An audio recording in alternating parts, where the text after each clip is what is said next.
Olá, iniciamos a partir dessa data o programa Educação na Cultura, uma parceria da TV Cultura de Itabira e da Secretaria Municipal de Educação. Queremos propiciar à população de Itabira o conhecimento dos assuntos referentes à educação no nosso município. Esta programação tem o objetivo de discutir as questões contemporâneas da educação, na perspectiva da comunidade, na perspectiva dos jovens, na perspectiva dos profissionais de educação e na perspectiva do poder público. Queremos levar até a população da nossa cidade os temas contemporâneos da educação. E o tema inicial da nossa programação é o desafio da educação dos nossos jovens, as perspectivas e as dificuldades existentes. E para discutir esse tema, recebemos hoje o professor William Ramos, formado em Filosofia, mestre em Ciência da Religião e professor da Rede Municipal de Educação. E recebemos também Gustavo Martins, formado em Psicologia e Psicopedagogia, mestre em Educação e superintendente da Rede Municipal de Educação. E com grande honra, recebemos os alunos da Escola Marina Bragança de Mendonça, que irá acompanhar o nosso programa e apresentar aos nossos convidados as suas provocações. E para falar sobre o desafio da educação dos jovens, vamos ouvir o professor William Ramos. William, muito se tem discutido sobre a crise da educação contemporânea. Por que para diversas pessoas parece tão difícil a educação dos nossos jovens hoje? Primeiramente, agradecer o convite de estar aqui. E em relação à pergunta, a gente tem que pensar um pouco sobre ela, relacionando com o mundo que a gente vive. Primeiro, porque a gente pensa sempre a educação em relação ao mundo, né? E este mundo que nós vivemos hoje, ele é bem diferente do que já foi um dia. O mundo sendo diferente, esse jovem também é diferente. A gente costuma dizer que a tarefa da educação é ajudar a manter a sociedade existindo, é uma das tarefas, mas também é dar a oportunidade para que as pessoas consigam desenvolver o seu potencial ao máximo. Então, além de garantir que a sociedade consiga existir, é dar também a oportunidade do desenvolvimento humano em toda a sua possibilidade, tanto do ponto de vista assim, intelectual, mas também do seu ponto de vista afetivo, relacional. Então, a educação está aí. E na medida em que esse mundo muda, a gente percebe a dificuldade, na verdade, quando você tem um descompasso. O mundo muda e a forma de educar ainda permanece sendo vista em um modelo mais antigo.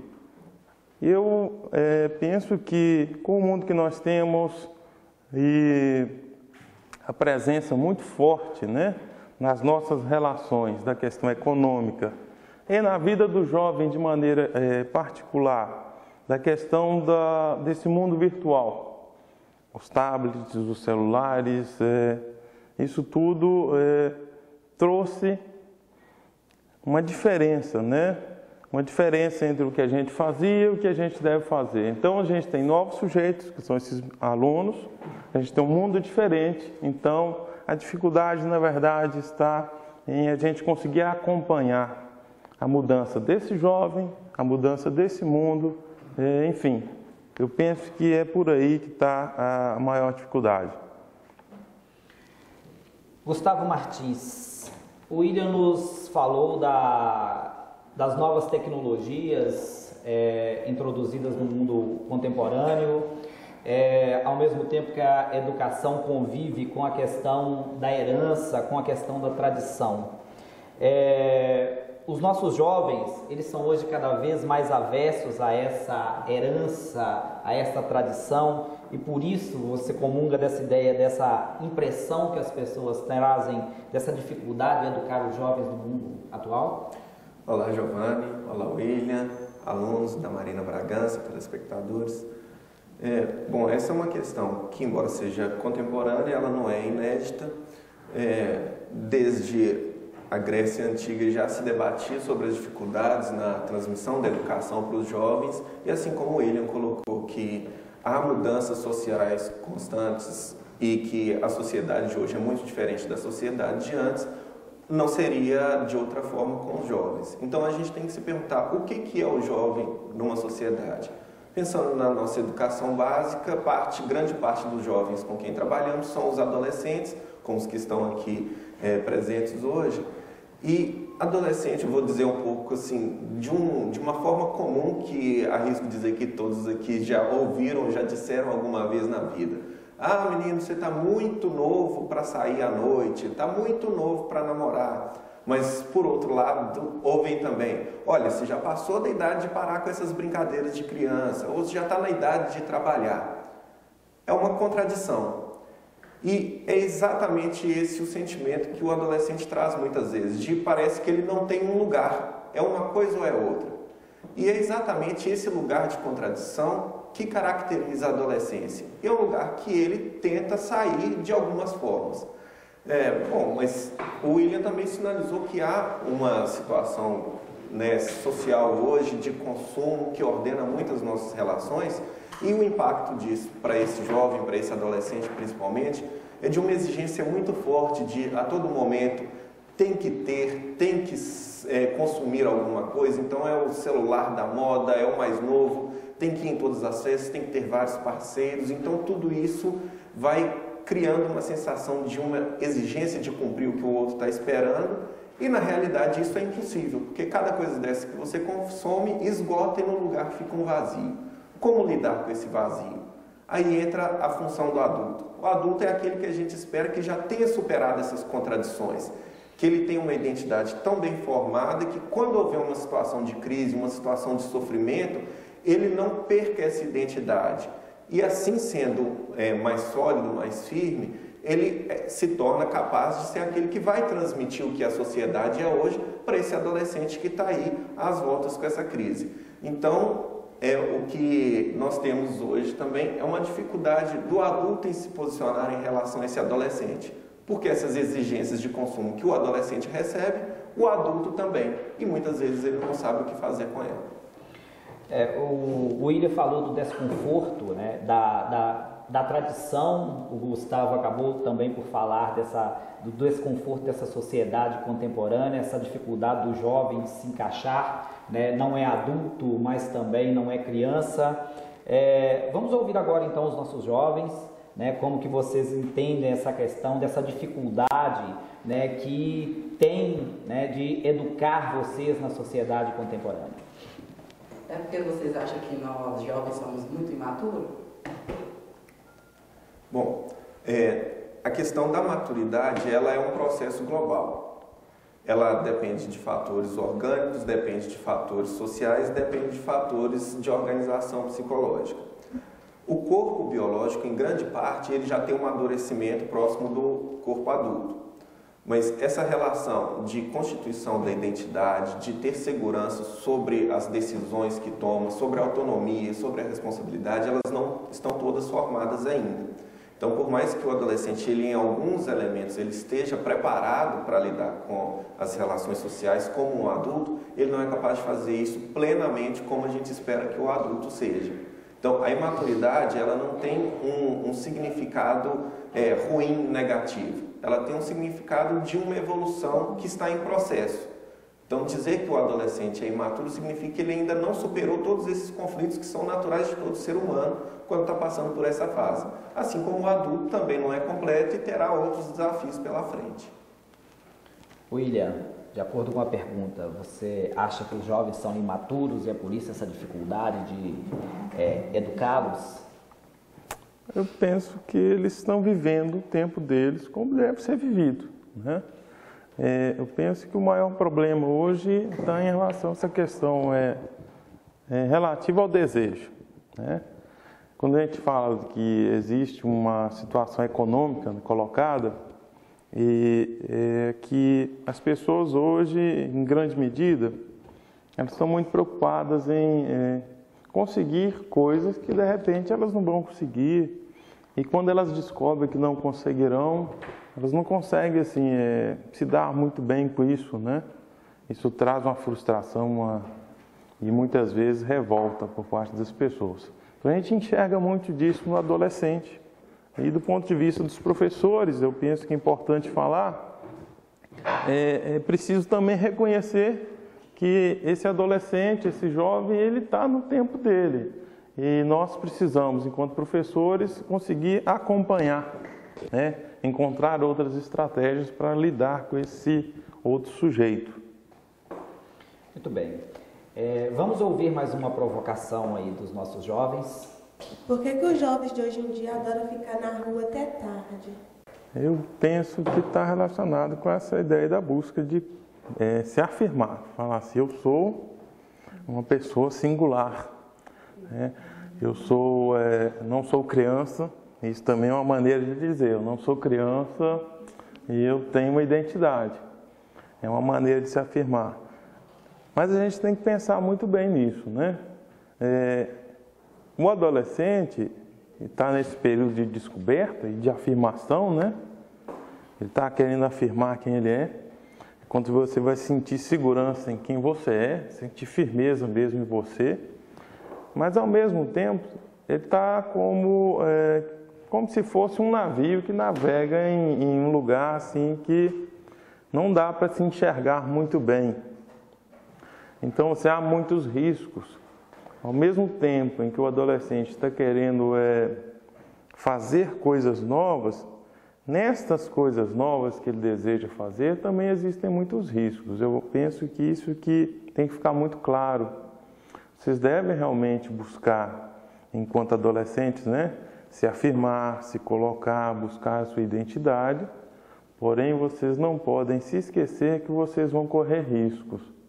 Nesta hora, penso que é importante ouvir os adultos, eles sempre nos dão conselhos bons nesse sentido.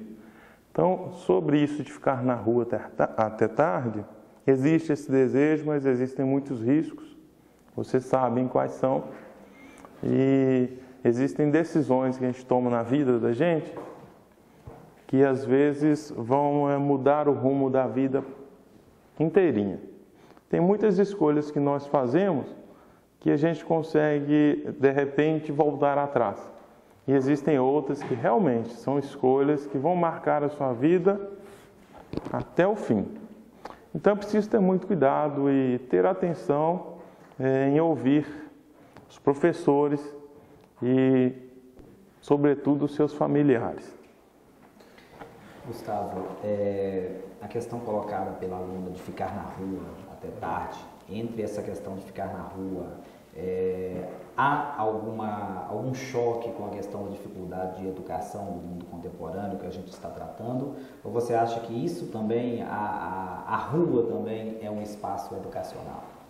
Sim, olha, a educação ela é ampliada, né? Ela acontece tanto nos espaços institucionais, a escola maior com seus representantes, mas também no ambiente familiar, na rua, etc. Porque o processo de educação, como uma transmissão do que é a sociedade para aqueles que chegaram depois, para os mais novos, é um exercício de fazer com que ela possa progressivamente se tornando autônoma. Então, é um caminho natural que ele se afaste dessas referências.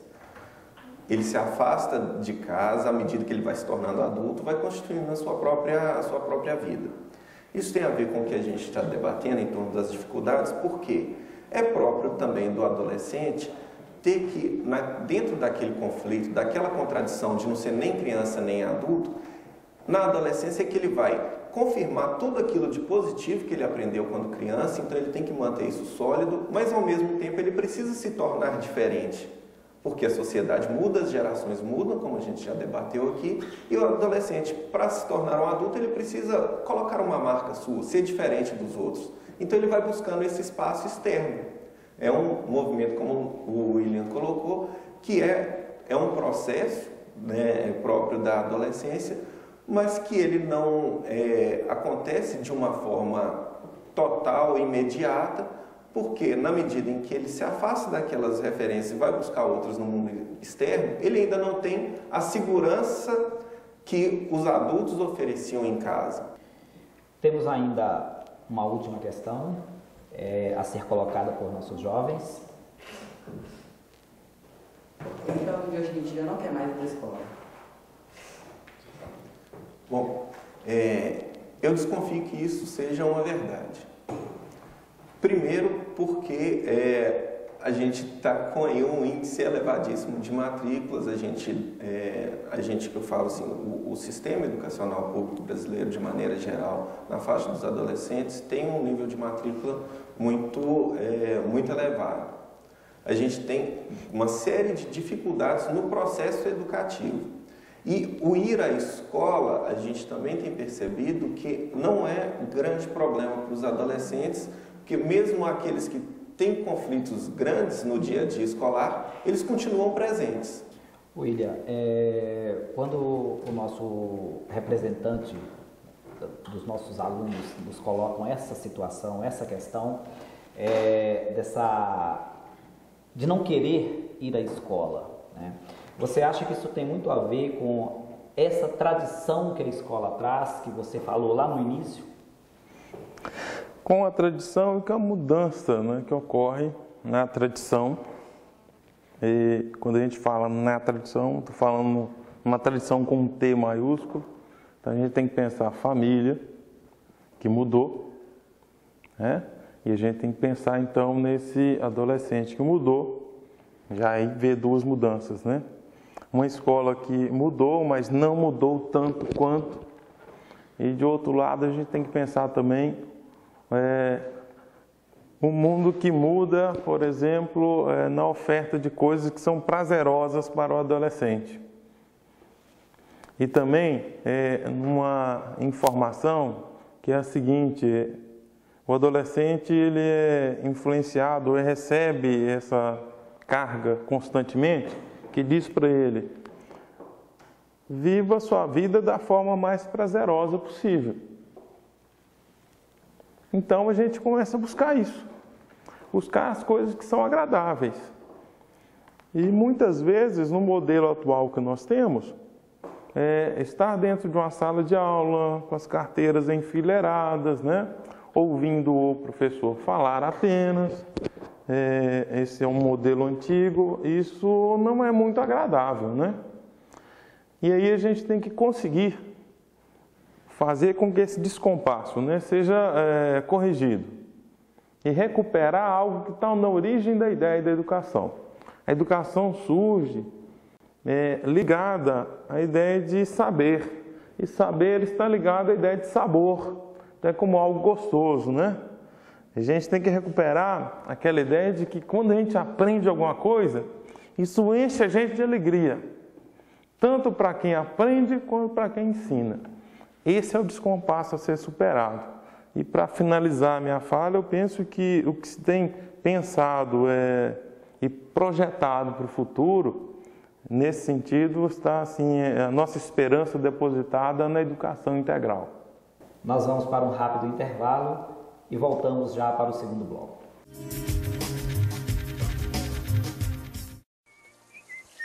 Ei, meu chapa! Não é assim que se lava carro não, hein? Ah, não? E como é que eu vou lavar? Com areia? Com água, é claro. Mas não jogando esse monte de água fora. O certo é com balde e muita economia. Pega leve. Com balde eu vou levar um ano. Mas desse jeito, vais entrar pelo cano. Xixi no banho! Queremos que todos façam!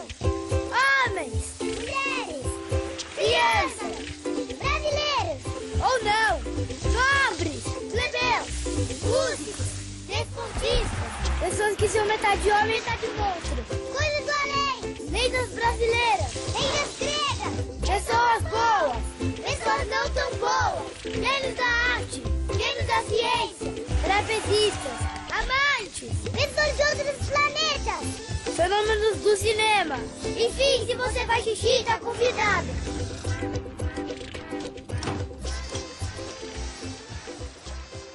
Faça xixi no banho.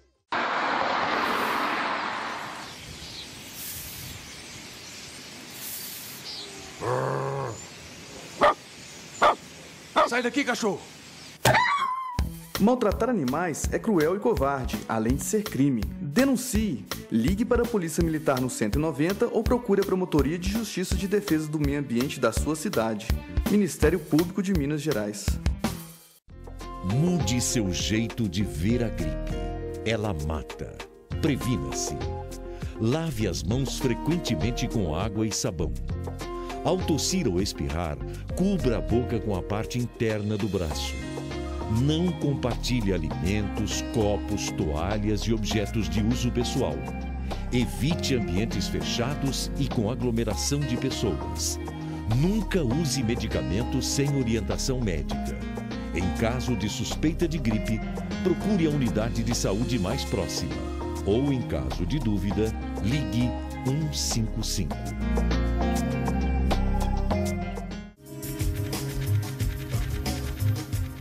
Estamos de volta para o segundo bloco e nesse segundo bloco eu vou apresentar uma nova provocação aos nossos convidados, começando pelo Gustavo.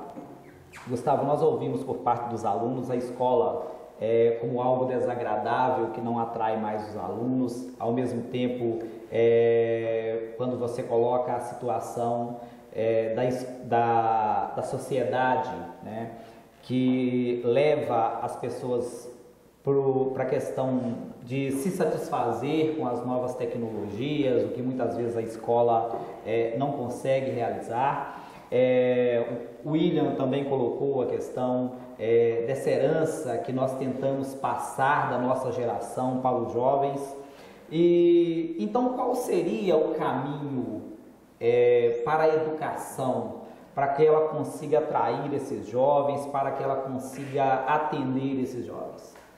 Bom, na raiz de tudo a gente precisa apostar muito no adulto, na função dele de adulto, que ele não deixe de cumprir o que é ser adulto, porque como adolescente, como criança, ele vai ser incapaz de educar outros adolescentes, outras crianças.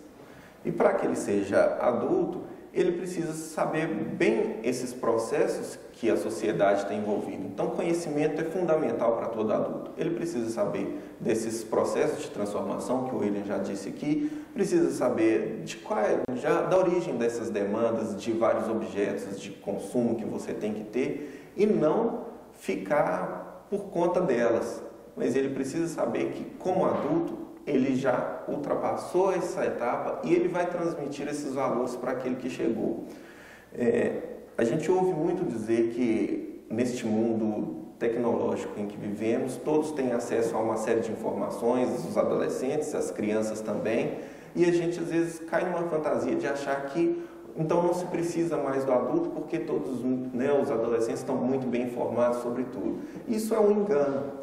É um engano porque a informação por si só não garante a qualidade do uso dela. E o uso da informação por aquele que ainda não tem toda a autonomia e toda a responsabilidade sobre as suas decisões, precisa ser mediada, ela precisa ter um suporte daquele que tem condições de utilizar isso de forma adequada. Então a gente aposta que é o adulto que poderá fazer isso. O adulto jamais vai ser indispensável para um adolescente e para a criança. E então é por essa linha que eu penso que a gente pode trabalhar numa educação, seja uma educação escolar, seja uma educação global da sociedade, o adulto assumindo o papel que ele deve cumprir.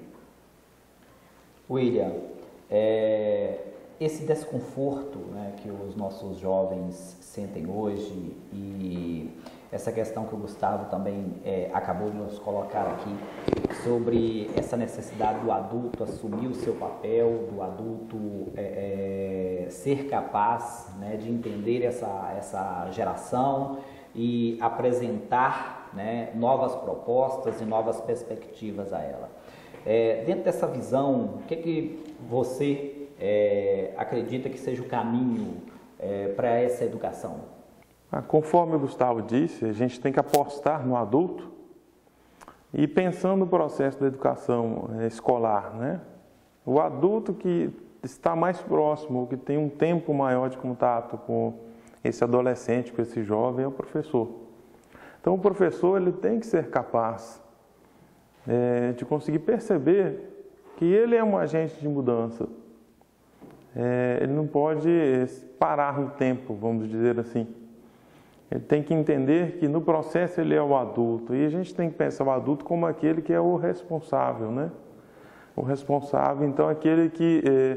o responsável no sentido de, mesmo diante de uma situação complicada, uma situação que pareça assim, extremamente difícil, o responsável é que vai atrás das respostas.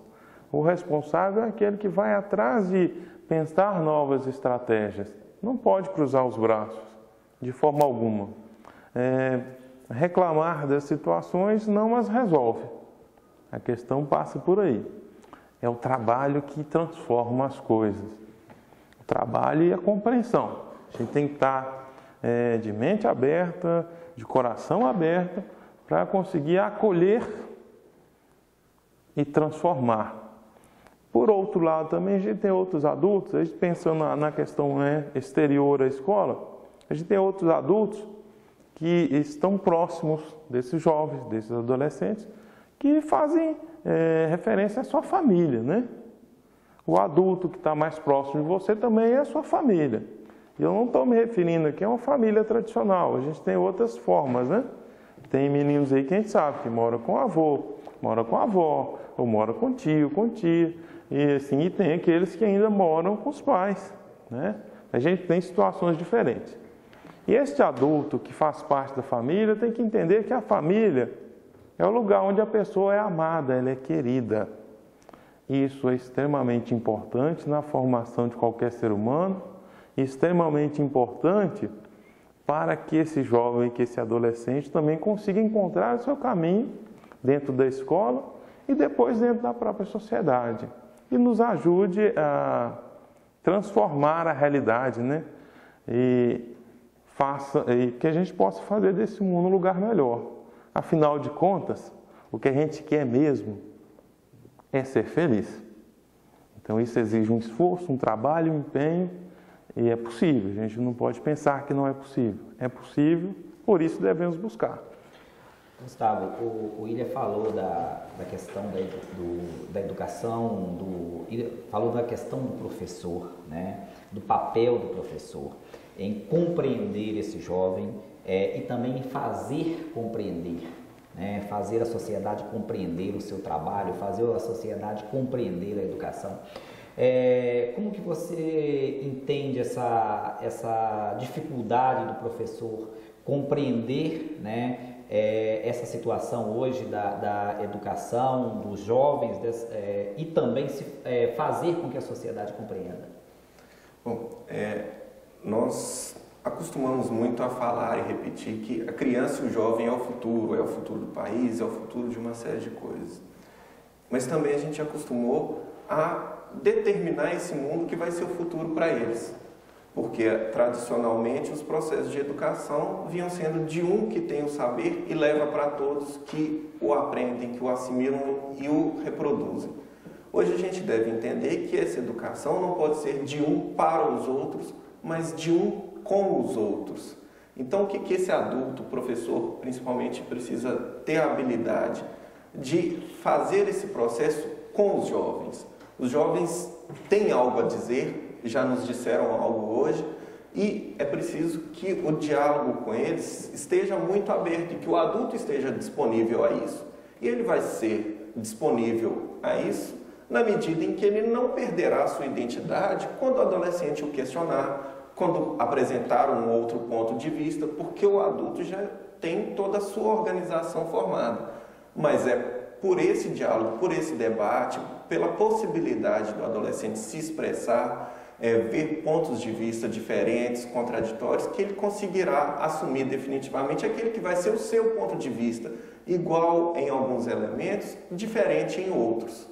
A educação, então, se tornará mais eficaz se a gente conseguir que ela seja feita com um processo compartilhado e não determinado apenas por um lado desse processo.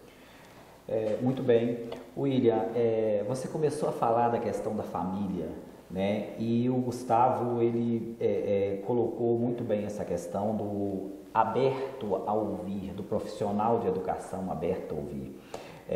Como que você enxerga também essa necessidade dessa família, né, que muitas vezes reclama dessa dificuldade da relação com o filho, com o jovem, né, com a criança? Você também enxerga essa necessidade da família ser capaz de ser aberta a ouvir? Deve ser, porque logo no início nós dissemos, o mundo mudou, este jovem, esse adolescente mudou. Então, o pai e a mãe de hoje não podem pensar que os seus filhos são como eles eram. Eles atendiam ao olhar do pai. O pai olhava, todo mundo ficava quieto. Dentro da sala, essa situação se repetia, né, dentro da escola. Hoje não. Qual é a principal mudança? Vocês que estão aqui e os jovens que nos assistem e ouvem, eles devem pensar e ter certeza disso. Vocês estão sendo considerados como sujeitos. Vocês são considerados como pessoas capazes de contribuir no processo da sua formação. Embora você ainda não está completo, né? Mas você está sendo ouvido. Essa que é a grande dificuldade.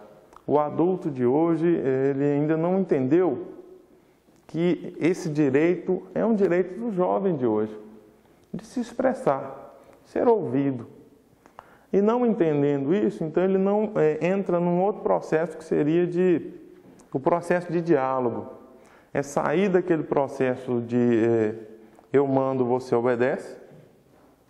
Sair desse esquema, esse esquema é o que está em descompasso, e entrar num outro esquema, que seria o quê? Vamos conversar. E ter confiança em si também, né? O adulto tem que ter segurança no sentido de que ele é o adulto. Se ele é o adulto, então ele vai conseguir, por meio do diálogo, mostrar os caminhos e construir os caminhos. Penso que passa por aí. Aí a gente está fazendo referência à escola, mas principalmente dentro das famílias. Lembrando aquela ideia de que família é o lugar onde você é amado. Então digo para vocês, quem ama não desiste. Mesmo que o filho erre, mesmo que aquele erre e passe por situações bem complicadas, a família é aquela que está junta, que vai até as últimas consequências para te trazer de volta para um caminho correto. Ok?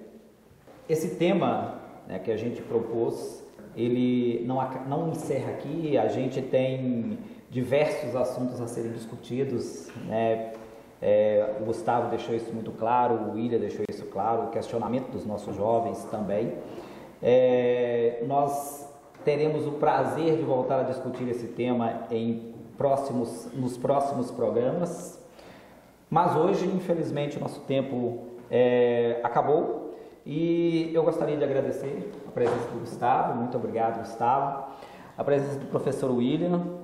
Muito obrigado, William. E agradecer também a presença dos alunos do Marina Bragança, né, que nos honrou aqui com os seus questionamentos, né, com a sua forma de entender a situação que a gente está falando, né? E um abraço ao telespectador e até a próxima semana.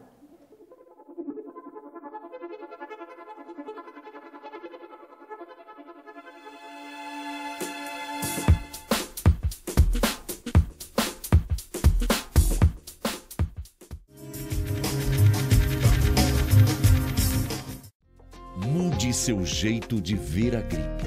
Ela mata. Previna-se. Lave as mãos frequentemente com água e sabão. Ao tossir ou espirrar, cubra a boca com a parte interna do braço. Não compartilhe alimentos, copos, toalhas e objetos de uso pessoal. Evite ambientes fechados e com aglomeração de pessoas. Nunca use medicamentos sem orientação médica. Em caso de suspeita de gripe, procure a unidade de saúde mais próxima. Ou, em caso de dúvida, ligue 155.